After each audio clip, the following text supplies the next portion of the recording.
Every night, when we turn off the lights, our body rests but the brain keeps working. Some people experience calm, pleasant dreaming.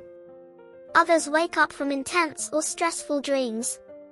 So today's question is simple, but fascinating. Why does dreaming happen at all? Today, we will explore this question by looking at two different dream stories and the brain science behind them. Before we look at the dream stories, we first need some basic science about sleep and the brain. To understand dreams, we first need to understand sleep itself. When we sleep, the brain does not completely rest. Instead, it goes through different stages. Most vivid, story-like dreams happen during a special stage called rapid eye movement sleep, or REM sleep.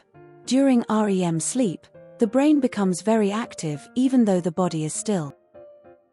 In this stage, parts of the brain linked to emotion, such as the amygdala, become more active. This helps explain why feelings in dreams can be very strong. For example, happiness, fear, or stress. At the same time, parts of the brain linked to memory, like the hippocampus, are also active. This means dreams often use pieces from our real experiences. However, the part of the brain that helps us think clearly and make logical judgments, the prefrontal cortex, becomes less active. So emotions in dreams feel intense, but the story itself may not make much sense.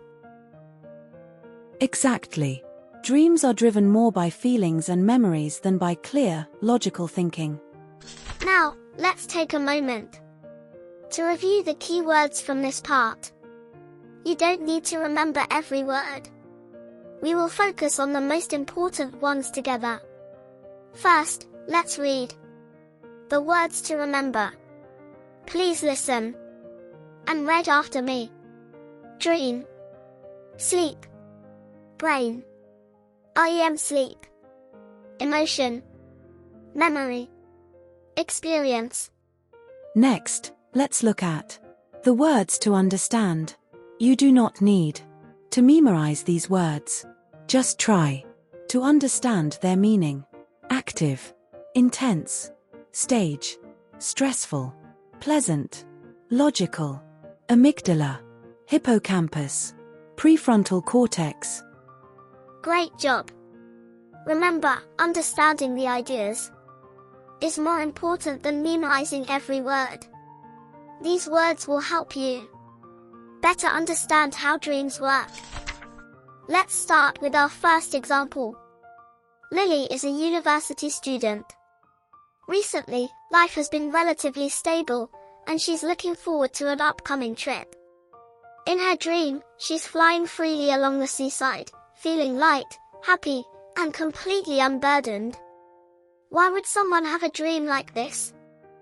This is a classic example of how REM sleep integrates memory and emotion. While we sleep, the brain reactivates experiences from the day, especially memories with emotional tone. But those memories aren't replayed exactly as they happened. Instead, they're recombined and reshaped, creating something more imaginative and creative. In Lily's dream, her travel plans, positive feelings, and familiar imagery blend into a warm, weightless scene. So the dream isn't random? Not at all. It reflects her current emotional state and the brain's process of organizing recent memories. Let's review the key words. Read after me. Words to remember. Stable, upcoming, freely, reflect, current. Words to understand. Unburdened, integrates, reactivates, recombined, imaginative, organizing. Great job! Now let's look at a very different type of dream. Daniel is new to the workplace. He's under heavy pressure, often working late and constantly worrying about deadlines. In his dreams, he's frequently running through the city, feeling late, lost, or as if something is chasing him. Why would the brain create dreams that feel so tense and unsettling? When someone is under prolonged stress, the brain's emotional processing during REM sleep can change. One scientific explanation is called the threat simulation theory. According to this idea, dreams, especially nightmares, provide a safe environment where the brain can practice dangerous or uncertain situations. In Daniel's dream, there's no clear enemy, but the urgency and anxiety feel very real. Dreams like this may be helping the brain mentally prepare for stress in real life. So nightmares aren't always a bad thing? Right.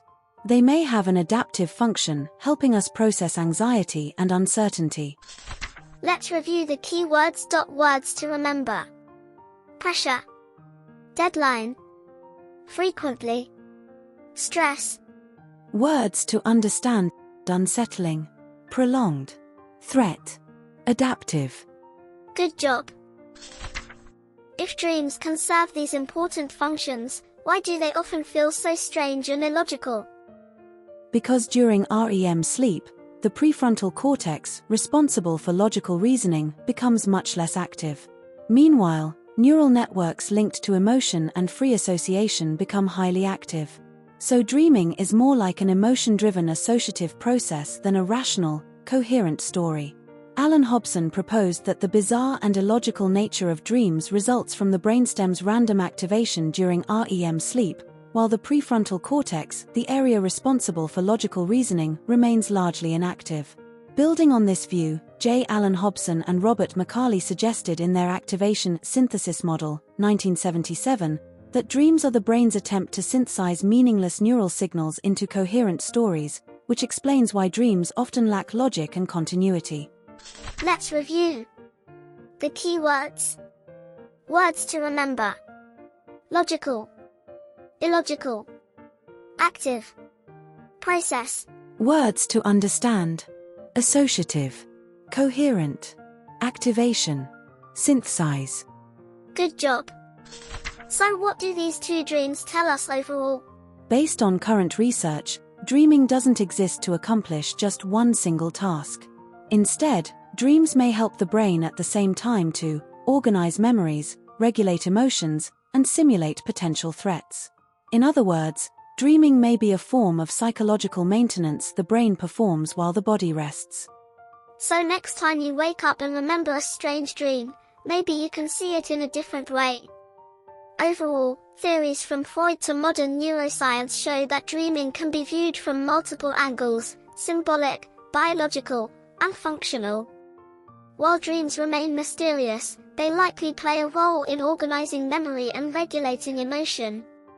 This is why understanding dreams matters. It helps us understand how the mind works when we are not awake.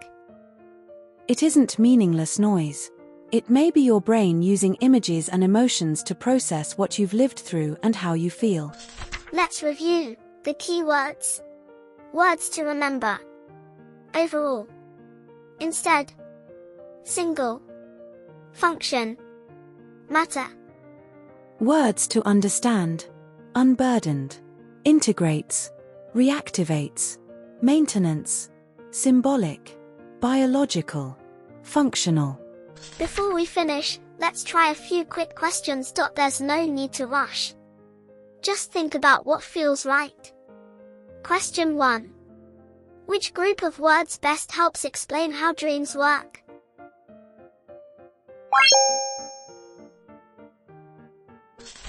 Question 2. When we say dreams help the brain organize information, what does that really mean?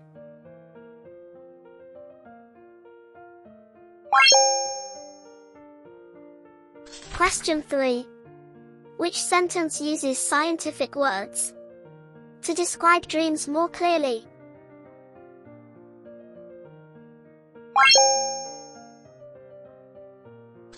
And finally, question 4. After watching this video, what can scientific words help you do?